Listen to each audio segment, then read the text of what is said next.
Hello बच्चों, आपको last week में पीडीएफ हमने शेयर किया था जिसमें आपको इलेक्ट्रोकेमिस्ट्री के इंट्रोडक्शन के बारे में बताया गया था, जिसमें आपको बताया गया था इलेक्ट्रोकेमिस्ट्री जो है हम मेनली यूज करते हैं कि केमिकल रिएक्शन से जो एनर्जी रिड्यूस होती है उसको इलेक्ट्रिकल एनर्जी में कन्वर्ट करना और इलेक्ट्रिकल एनर्जी को पुनः हम इलेक्ट्रोलाइट केमिकल में उसको यूज करके हम नॉन स्पॉन्टेनियस रिएक्शन को स्पॉन्टेनियस रिएक्शन में कन्वर्ट करते हैं। यह लास्ट पीडीएफ में आपको बताया गया था और आई होप आप जरूर पढ़े होंगे। इसके बाद नेक्स्ट टॉपिक हम स्टार्ट करते हैं जो कि स्टैंडर्ड इलेक्ट्रोड पोटेंशियल की टॉपिक था। हम ओवरऑल एक बात बताते हैं कि जो गैल्वेनिक सेल में हमने पढ़ा था लेफ्ट और राइट ऑक्सीडेशन और रिडक्शन के प्रोसेस को, उसको हम शॉर्ट फॉर्म में हम लिख सकते हैं कि एक शब्द जो है लोन, इस लोन से हम गैल्वेनिक सेल के बारे में हम ये शॉर्टकट में हम याद रख सकते हैं कि अल्फा लेफ्ट साइड जो गैल्वेनिक सेल में होगा वो ऑक्सीडेशन प्रोसेस करता है जो कि एनोड रिएक्शन होता है और एनोड रिएक्शन पर निगेटिव चार्ज गेन होता है और निगेटिव चार्ज की वजह से वो इलेक्ट्रॉन फ्लो करता है कैथोड की ओर और करंट जस्ट अपोजिट फॉरवर्ड होता है कैथोड से एनोड की तरह से।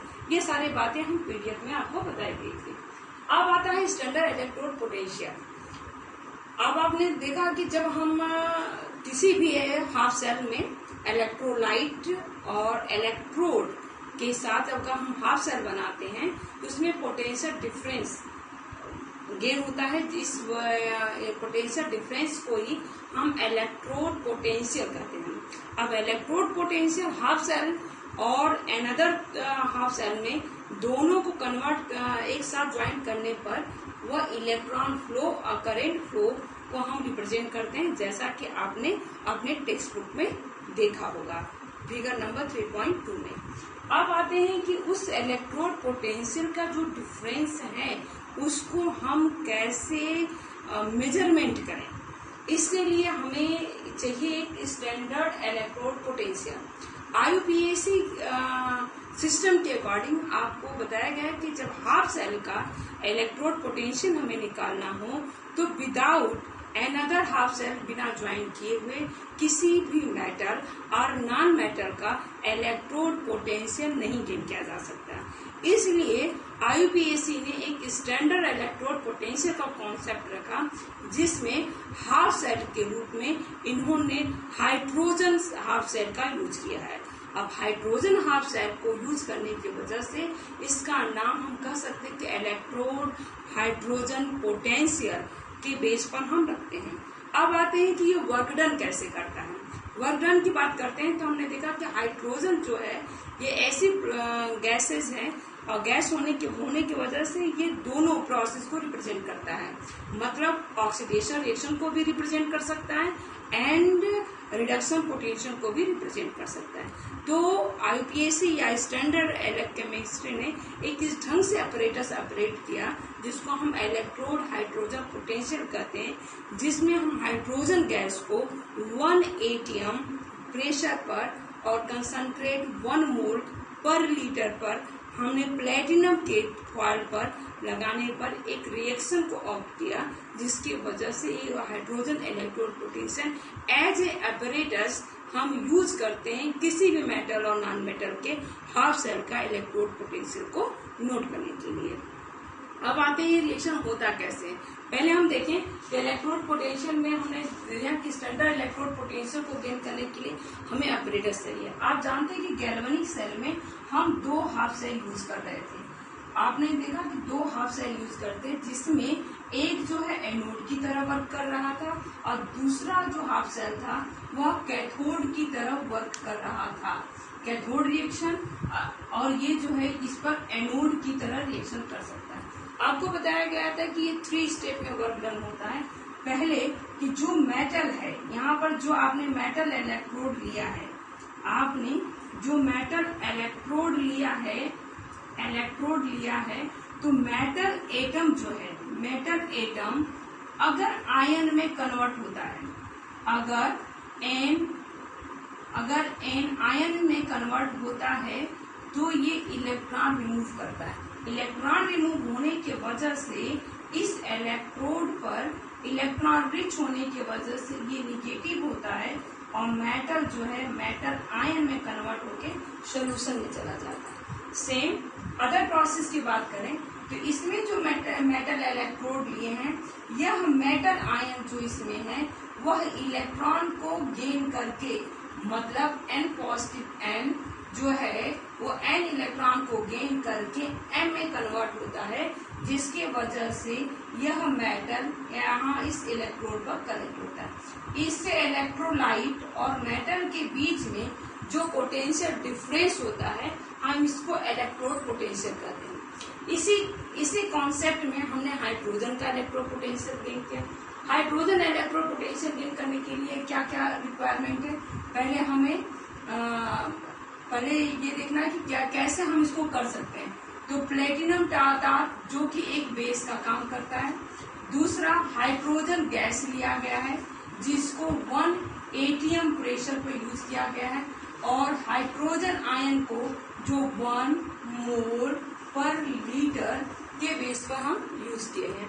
प्लेटिनम तार को फिगर नंबर आप यूनिट टेक्स्ट बुक में आप फिगर देख सकते हैं कि फिगर हमने इस ढंग से बनाया और इसमें हमने प्लेटिनम का तार जोड़ा है और यहाँ पर हमने हाइड्रोजन गैस को रिमूव पास किया है। हाइड्रोजन गैस को पास करने पर ये दो ढंग का प्रोसेस आउट करता है। पहला कि अगर ये कैथोडिक रिएक्शन होता है, सपोज करो कि अगर ये कैथोडिक रिएक्शन करता है या एनोड पर रिएक्शन करता है तो हाइड्रोजन गैस जो 1 इलेक्ट्रॉन छोड़ के हाइड्रोजन आयन में कन्वर्ट होता है, जो कि ऑक्सीडेशन रिएक्शन को प्रोड्यूस करता है। दूसरा कैथोडिक रिएक्शन की अगर हम बात करें तो हाइड्रोजन आयन जो है वह एक इलेक्ट्रॉन को गेन करके हाइड्रोजन गैस को रिमूव करता है, जिससे यह आपका कैथोडिक इलेक्ट्रोड पोटेंशियल डिफर करता है।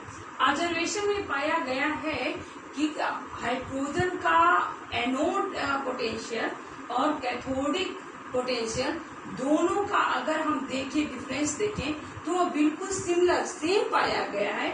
इसलिए इसका इलेक्ट्रोड पोटेंशियल जो है हम 0 नोट करते हैं, अब इस इलेक्ट्रोड पोटेंशियल जो प्लेटिनम का इलेक्ट्रोड पोटेंशियल है उसी को हम मेटल या नॉन मेटल के साथ कन्वर्ट करके ईच इलेक्ट्रोड या ईच हाफ सेल इलेक्ट्रोड का पोटेंशियल कैलकुलेट करते हैं। फॉर एग्जाम्पल हम देख सकते हैं कि hydrogen electrode potential as anode अगर वर्क कर रहा है, एज एनोड अगर वर्क कर रहा है तो हम देखते हैं क्या है बेटा कि P2 half H2 H positive plus E negative. और अगर ये एनोड की तरह लगाया गया, मतलब यह लेफ्ट साइड अगर हम हाफ सेल यूज कर रहे हैं तो राइट साइड जो होगा, मतलब कैथोड के फॉर्म में हमने कॉपर अगर यूज किया है तो copper 2 positive 2 electron to form of the copper atom के फॉर्म में यह हमें दूसरा हाफ सेल प्रोड्यूस होता है। इन दोनों के इलेक्ट्रोड पोटेंशियल को अगर हम निकालें तो हम निकाल सकते हैं E cell is equal to E right minus E left.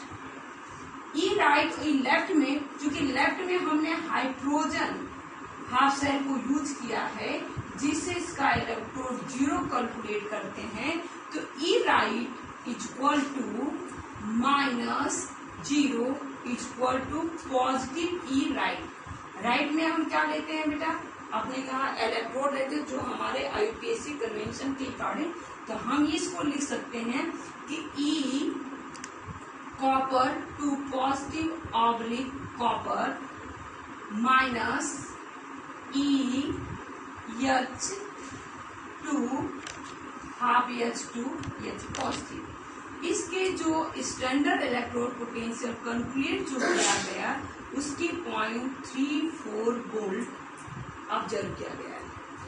चूंकि पॉजिटिव आया, इसके जो इलेक्ट्रोड पोटेंशियल है वो पॉजिटिव ऑब्जर्वेशन आया।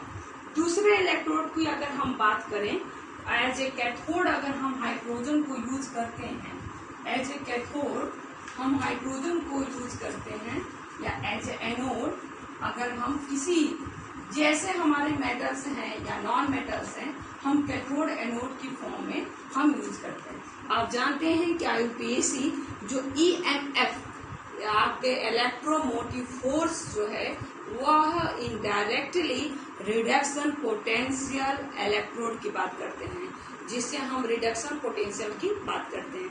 अब अगर मैंने कॉपर लगाया, हमने हाफ सेल में कैथोड फॉर्म में अगर हमने कॉपर लगाया, तो आपने कहा कि इस सेल स्टैंडर्ड इलेक्ट्रोड पोटेंशियल जो है पॉजिटिव 0.34 वोल्ट ऑब्जर्व हुआ।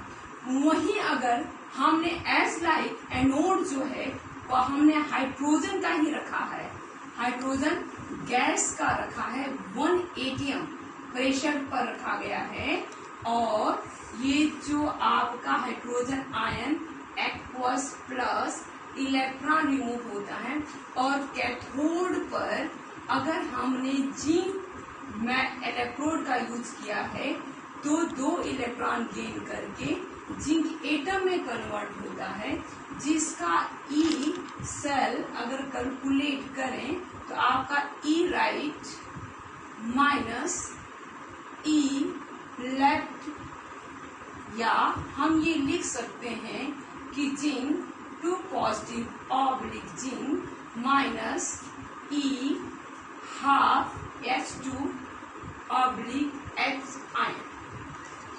इसके जो स्टैंडर्ड इलेक्ट्रोड पोटेंशियल अगर हमने नोट किया, इसकी वैल्यू आई है 0.74 निगेटिव वोल्ट है। इसका क्या मतलब है? आपका ये निगेटिव और ये पॉजिटिव वैल्यू का मतलब क्या, मीनिंग्स क्या निकलती है?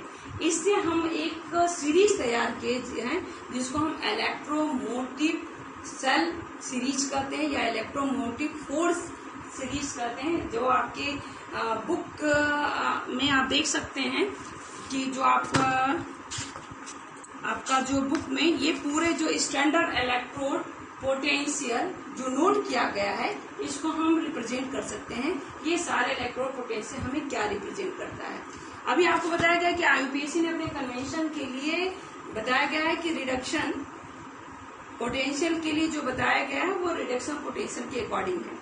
अगर वैल्यू पॉजिटिव आ गई, सपोज दैट अगर ये वैल्यू पॉजिटिव आ गई, इसका मतलब है कि कॉपर आयन जो है हाइड्रोजन आयन से अधिक, या copper can easily reduce than the hydrogen ion. इसका मतलब यह है कि कॉपर जो है ये इजिली रिड्यूस हो जाता है हाइड्रोजन आयन से। ये एक्सपेरिमेंटली भी ऑब्जर्व किया गया है कि कॉपर को अगर हम HCl में डिजॉल्व करें तो वो डिजॉल्व नहीं होता है, क्योंकि copper is the strong reducing than the hydrogen. अब आते हैं सेकेंड की बात करते हैं। अगर निगेटिव वैल्यू आ गई, इसका मतलब क्या है? निगेटिव वैल्यू आने का मतलब है कि जो है जिंक जो आयन है यह लेस स्टेबल है आपके रिड्यूस फॉर्म में, या हम कह सकते हैं कि जिंक आयन जो है वह हाइड्रोजन आयन से पहले या लेस स्टेबल है, जिसकी वजह से इसका निगेटिव वैल्यू आई है। पॉजिटिव वैल्यू होने का मतलब है कि ये स्ट्रॉन्ग ऑक्सीडाइजिंग एजेंट है than the hydrogen gas couple के अकॉर्डिंग, और निगेटिव का मतलब है स्ट्रॉन्ग रिड्यूसिंग एजेंट है यस पॉजिटिव के। अब आते हैं, अगर हम सीरीज की बात करते हैं तो उसमें देखा गया फ्लोराइड का पॉजिटिव वैल्यू सबसे अधिक आई है। इसका मतलब है कि जो फ्लोरीन है वह उस एक स्ट्रॉन्ग ऑक्सीडाइजिंग एजेंट की तरह वर्क करता है, जबकि लिथियम की वैल्यू जो इस सेल की आती है वो काफी मिनिमम आती है। इसका मतलब ये स्ट्रॉन्ग एक रिड्यूसिंग एजेंट की तरह वर्क करता है। इससे हम बहुत सारे एप्लीकेशन में हम इसको यूज करते हैं, जैसे हमें इलेक्ट्रो गैल्वेनिक सेल की बात करें, इलेक्ट्रोकेमिकल सेल की बात करें, या हम थर्मोडायनेमिक्स प्रॉपर्टीज की बात करें, हम टाइट्रेशन की बात करते हैं। इन सारी प्रोसेस में हम इस स्टैंडर्ड इलेक्ट्रोड पोटेंशियल का हम यूज करते हैं, और इसके अकॉर्डिंग हम मेटल या इलेक्ट्रोड का सिलेक्शन करते हैं कि हमें किस ढंग से रिएक्शन को प्रोसीड करना है। अब आता है, अगर हम इन सारी बातों को बेटी ध्यान से अगर हम देखें तो इलेक्ट्रोड पोटेंशियल जो है वो भी हमारे केमिस्ट्री में इम्पोर्टेंट रोल प्ले करता है। लेकिन इलेक्ट्रोड पोटेंशियल गेन करने के लिए हमने जो 3 कंडीशन अप्लाई किया है, जैसे सपोज करो हमने ये स्टैंडर्ड इलेक्ट्रोड पोटेंशियल गेन करने के लिए 3 फैक्टर सबसे अधिक इम्पोर्टेंट है। जैसे टेम्परेचर की बात अगर करें तो स्टैंडर्ड टेम्परेचर की बात करें 298 केल्विन की बात करें या 25 डिग्री सेल्सियस की बात करें, ये चीज रिक्वायर है, तभी आपका ये स्टैंडर्ड इलेक्ट्रोड पोटेंशियल कैलकुलेट कर सकते हैं। दूसरी की बात करें तो हम ये देखते हैं कि अगर प्रेशर में है, अगर ये प्रेशर है तो उसका प्रेशर 1 बार के पास होना चाहिए। कंसंट्रेशन की बात अगर हम करें तो इसका 1 m कंसंट्रेशन पर ही सोल्यूशन पर हम ई सेल या स्टैंडर्ड इलेक्ट्रोड पोटेंशियल को कैलकुलेट कर सकते हैं। अगर तीनों में से या तीनों फैक्टर में से कोई भी स्टैंडर्ड नहीं पाता है तो उसको हम बोलते हैं नॉन स्पॉन्टेनियस रिएक्शन, या हम इसको कहते हैं कि नॉन स्टैंडर्ड रिएक्शन। इसका मतलब है कि अगर प्रेशर लेस देन 1 बार, कंसंट्रेशन लेस देन 1 m या टेम्परेचर लेस देन 298, तो हम इसको स्टैंडर्ड इलेक्ट्रोड पोटेंशियल नहीं कर सकते। और इसको नोट करने के लिए हमारा नेक्स्ट टॉपिक जो है वो नरस इक्वेशन के फॉर्म में इसको डेवलप किया गया है, जो कि नेक्स्ट वीडियो में हम